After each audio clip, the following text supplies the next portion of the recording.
There are so many lies about steak. Today we're gonna cover every single one of them, which ones are true, which ones are lie, and most importantly, how to cook the best steak. Let's begin. The first thing is choosing the right cut.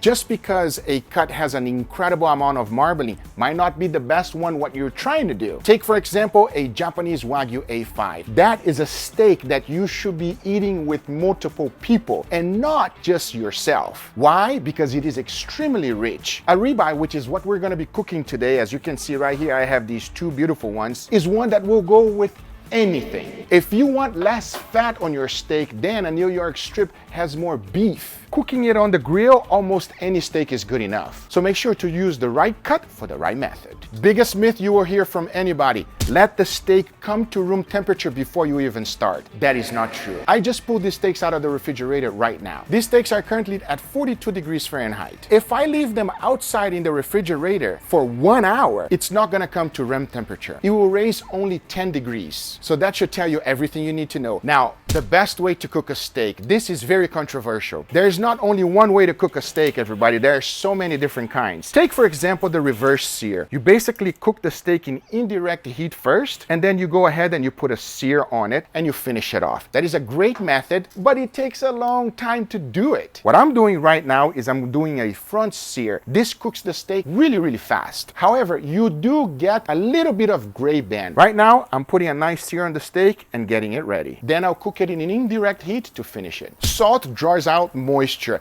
Yes. But what you want to do is to season the steak first. What you really want to do is season it before. As that's happening, it will draw out moisture from the steak and become liquidy. And then the steak will reabsorb it just like a sponge. It is the best way to season a steak, so definitely season your steak before. Next lie. Pepper burns. Oh man, I've even done a full video about this one. It is true. If you grab pepper and you put it on a pan, it will take 3 minutes on high for the pepper to burn. But when you add it to the steak, there's juices from the steak that is cooling down the pepper. So it actually takes double the time, 6 minutes for the pepper to burn. So in essence, you definitely want to add that pepper on the steak before, because that pepper will have a roasty flavor. We all love roasted flavors on steaks. Definitely use pepper before. And my steaks are getting nice and seared already. Sear steaks, seal juices. That's such a lie. Look at Angel right now. Angel, come in real tight in here. Look at the juices. Those juices, the fats and everything. The juices are not going to be sealed inside. If I cook this steak in indirect heat right now, you will literally see juices come out of it as it's getting hotter inside of the steak. Grill marks. It's the worst thing, everybody. You don't want grill marks on your steak. You want a nice golden brown color on your steak. That is the key.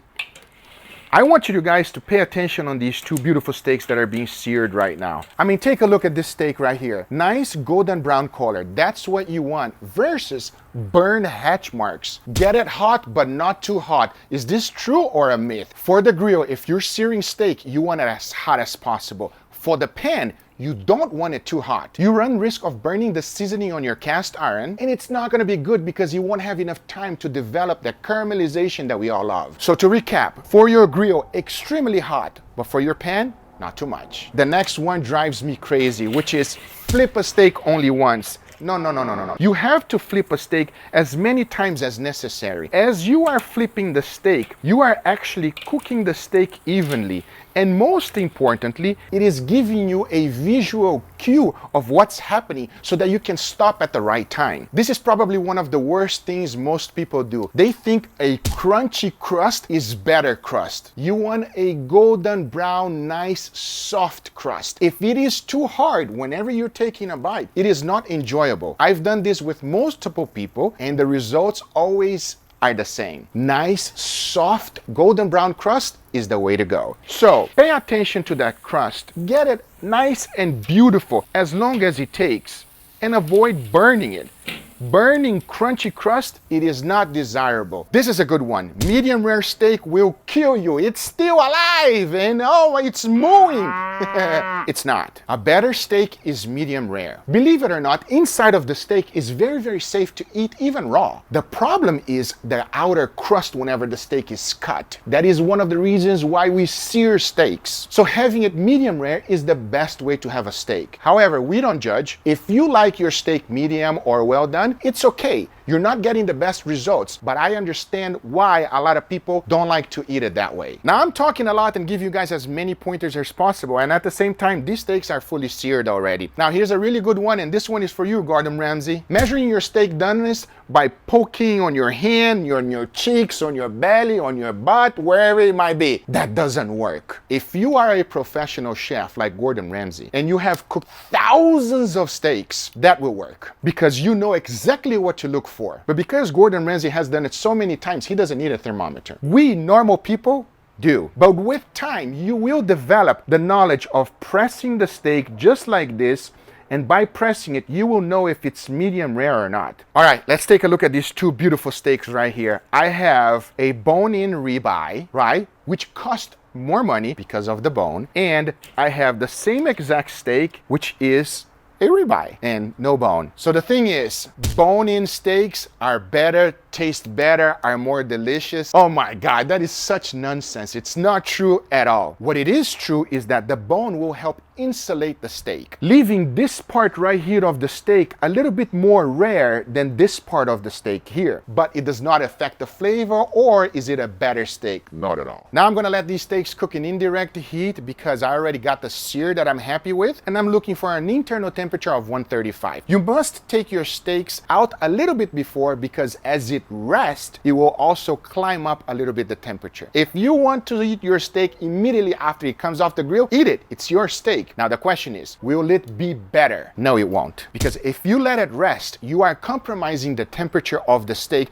but at the same time, it will be juicier. Let your steak rest. It will be better. This one pisses me off. Seasoning your steak after it's fully cooked. That is not true. It is a lie. Take a big cut, for example. If you cook a brisket completely without any seasoning and then just seasoning it in the end, you're only going to be tasting seasoned meat on the surface. It works the same exact way on a steak, but it's much thinner. It is okay for you to adjust your steak in the end. Don't add too much in the beginning. If you season your steak too much in the beginning, it might become over seasoned. So season it a little bit less and adjust it in the end, but always season your steak before starting to cook. And if you want a better result, season it a day before. As we're having a nice, beautiful conversation, my steaks are now fully done. To finish the steak, I always like to add a little bit of butter on the top, everybody. It's just sensational. Sensational. Now you can also do this as you are searing the steak, but the searing will take longer. However, because the butter will burn, it will actually produce an incredible flavor. My steaks are done. I am going to set it on a cutting board and I'm going to let it rest. I am not Gordon Ramsay, but I have specialized myself on cooking perfect steaks. I hope you guys enjoyed this video. If you did, hit that thumbs up. If you're not a subscriber,